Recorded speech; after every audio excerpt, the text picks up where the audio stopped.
Le Winter Arc. C'est une tendance dont on entend de plus en plus parler depuis octobre, mais de quoi s'agit-il? Développement personnel ou tendance mascu, on va essayer d'élucider ça ensemble. Bonjour, bonsoir, qu'importe, j'espère que vous allez tous très bien. Bienvenue dans cette nouvelle vidéo. Aujourd'hui, on parle du Winter Arc ou de cette tendance dont on entend parler tous les ans depuis quelques années à partir du mois d'octobre. J'espère que vous êtes prêts et sur ce, c'est parti. Tout d'abord, le Winter Arc, qu'est-ce que c'est? Inspiré des animés et des mangas, le Winter Arc se définit comme une période de 90 jours durant laquelle le protagoniste va passer par une phase de transformation. En gros, du début octobre à fin décembre, on assiste à l'arc de rédemption du protagoniste et à la fin, il finit plus ou moins par devenir stylé. Grossièrement, c'est à peu près ça. Dans le cas du Winter Arc en tant que tendance des réseaux sociaux, c'est une sorte de challenge qui nous invite tout simplement à nous recueillir pendant 90 jours avant la nouvelle année. Profiter de la période hivernale pour se recentrer et attaquer la nouvelle année de plein fouet. En gros, c'est une sorte de période de pause, de transformation, de reclusion, d'hibernation pour ceux et celles qui veulent devenir la meilleure version d'eux-mêmes. Sur TikTok, ce hashtag cumule déjà plusieurs millions de vidéos et autant vous dire que ça n'arrête pas de flamber à mesure que les jours passent. Certes, on est déjà en plein novembre, mais je voulais quand même aborder ce sujet avec vous puisque j'ai vu récemment des choses qui m'ont un petit peu titillé. Vous le savez ou peut-être pas, mais sur ma chaîne, on retrouve un petit peu de développement personnel. C'est un sujet que j'aime énormément, tout autant que le bien-être. Le Winter Arc, ça se définit un petit peu comme une tendance de développement personnel et c'est bien ça qui m'a un petit peu choquée. En effet, dans cette tendance, on retrouve certaines pratiques et certaines idées que personnellement, je n'attribue absolument pas au bien-être, mais plutôt à une sorte de tendance masculiniste. Je vais tenter de vous expliquer mon point de vue. Je me suis évidemment basée sur d'autres personnes et d'autres avis pour tenter de compléter celui-ci, mais j'espère en tout cas que ça pourra vous aider à réfléchir un petit peu sur le réel objectif de cette tendance.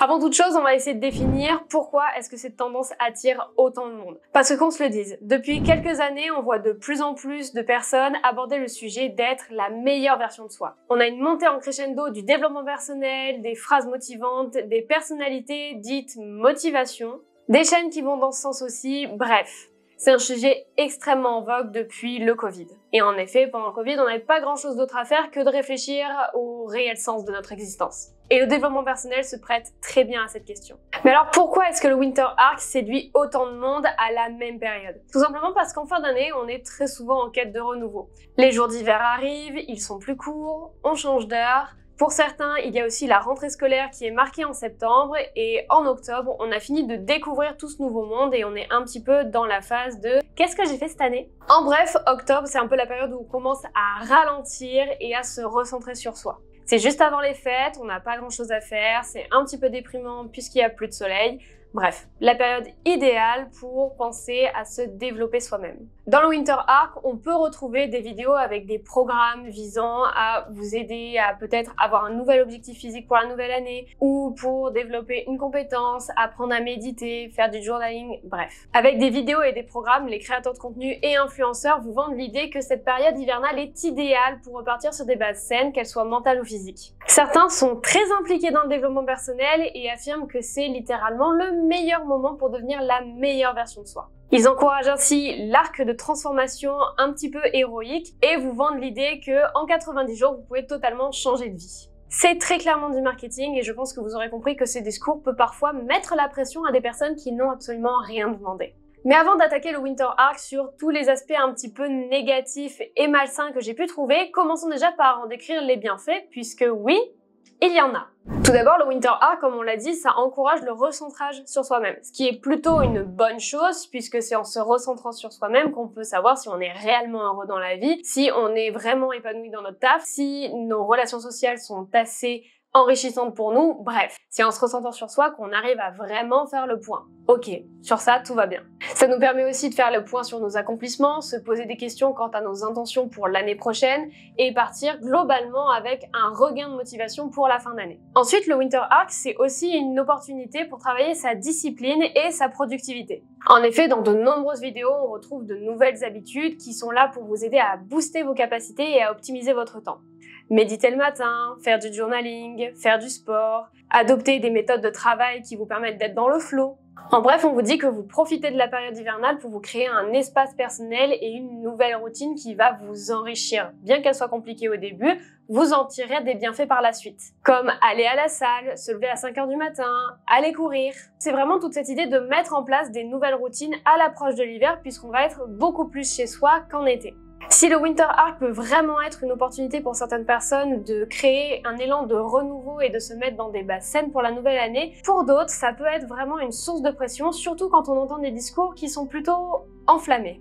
Le Winter Arc met en place des routines intensives. On vous dit pas d'adopter une ou deux habitudes en quelques mois, non. On vous dit de révolutionner complètement votre quotidien et d'adopter une nouvelle façon de vie du jour au lendemain. Ouais, ça vous paraît un peu gros? Eh ben tenez-vous bien, parce qu'en plus, il faut que vous réussissiez à faire tout ça parfaitement. Si vous loupez un jour ou deux, vous allez tout de suite être mis dans la case de ceux qui ont raté leur Winter Arc. Certains créateurs de contenu mettent vraiment beaucoup cet aspect de perfectionnisme en avant et ça peut vraiment mettre une pression sur des personnes qui tout simplement n'ont rien demandé.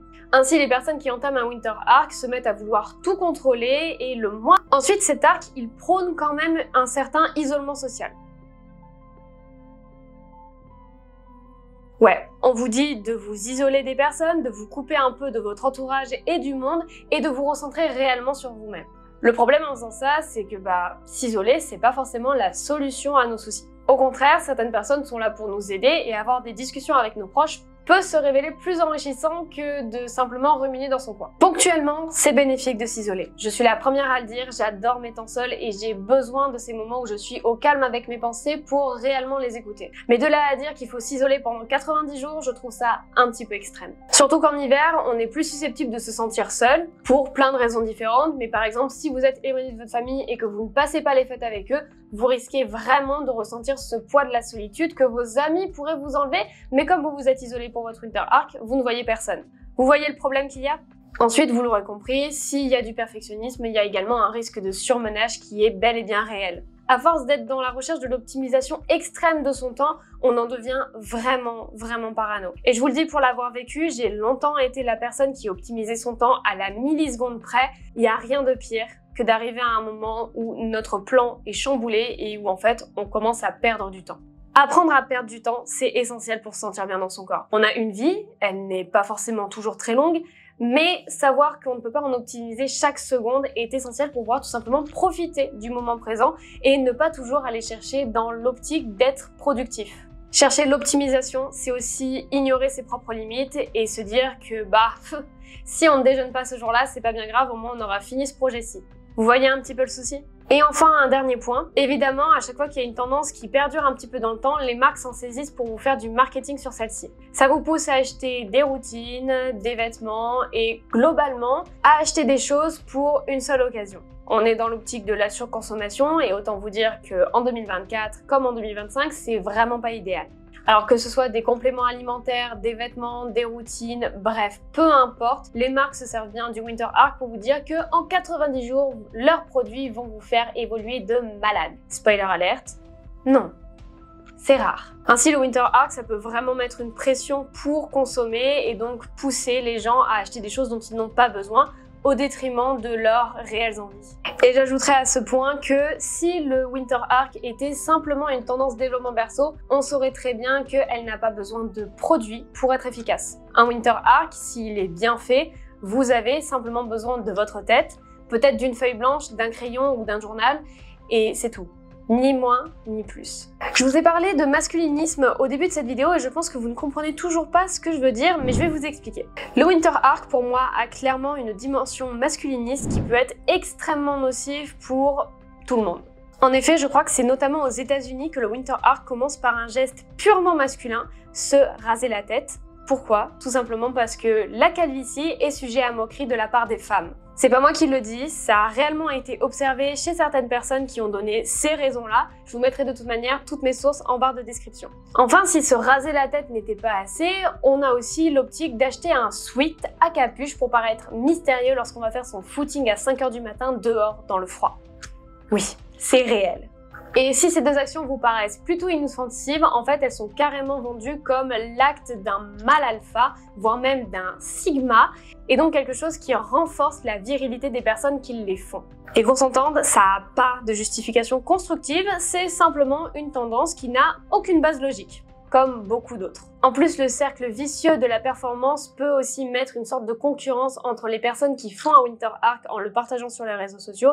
Et donc bref, je vous fais pas un dessin, mais globalement, lorsqu'on lance une tendance dans laquelle on est censé devenir la meilleure version de soi-même, c'est pas pour aller se comparer à son voisin. Le masculinisme se retrouve réellement dans les principes et les discours qui sont portés avec le Winter Arc.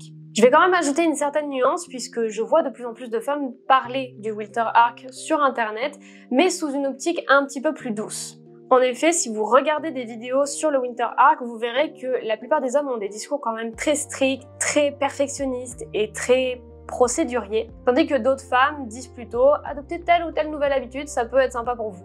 J'essaye pas de mettre en avant les femmes, mais je pense très honnêtement que le Winter Arc devrait être abordé d'une manière plus féminine et moins masculiniste. Si on doit conclure cette vidéo, je vous dirais que toute tendance de développement personnel ne nécessite pas plus que votre tête et un crayon.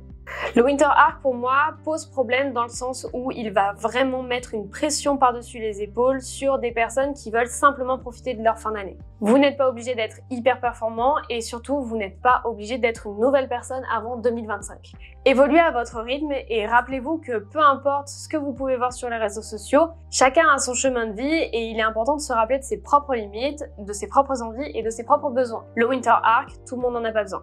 Le Winter Arc, tout le monde n'en a pas envie. Certes, c'est une tendance qui a des bienfaits, mais il y a aussi des côtés un petit peu plus sombres qu'il faut prendre en compte avant de se jeter là-dedans. Savoir repérer les signes de tendance un petit peu masculine, ça peut aussi vous aider à vous dire que tel ou tel discours n'est peut-être pas approprié pour du développement personnel. Oui, le Winter Arc a du bon à travers un travail introspectif et des routines qui visent le bien-être, mais n'abordez pas ça avec autant de rigidité ou de perfectionnisme. La discipline, c'est bien, mais pas au prix du bien-être qu'on essaye justement d'obtenir.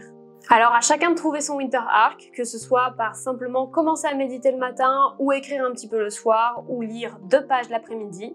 Soyez indulgent et doux avec vous-même et surtout ne vous mettez pas trop de pression lorsque vous essayez de faire du développement personnel. Quand on cherche à évoluer, ça prend du temps, on ne voit pas les bienfaits tout de suite et c'est normal qu'on ait l'impression de piétiner au début. Et c'est bien pour ça que le bien-être, c'est avant tout pour soi et non pas pour une sorte de concurrence que l'on voit sur les réseaux sociaux.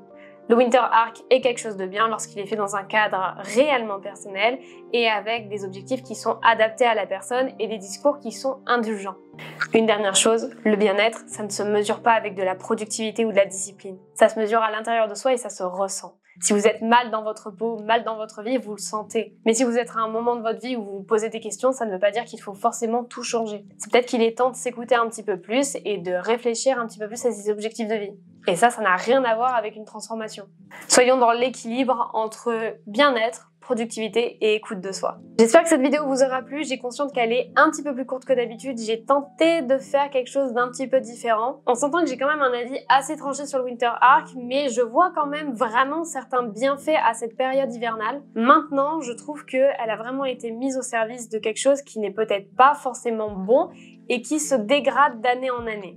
Bref, ce n'est que mon avis et j'espère pouvoir lire le vôtre en commentaire. Comme d'habitude, si vous ne me suivez pas sur tous mes réseaux sociaux, ils sont en barre d'infos, n'hésitez pas à me rejoindre là-bas. Profitez de cette fin d'année pour vous rappeler de tous vos accomplissements que vous avez fait au cours des derniers mois, pour réfléchir un peu à la suite, mais ne vous mettez pas trop de pression sur les épaules. On est tous humains, on avance tous à un rythme différent et c'est normal parfois d'avoir envie de ralentir.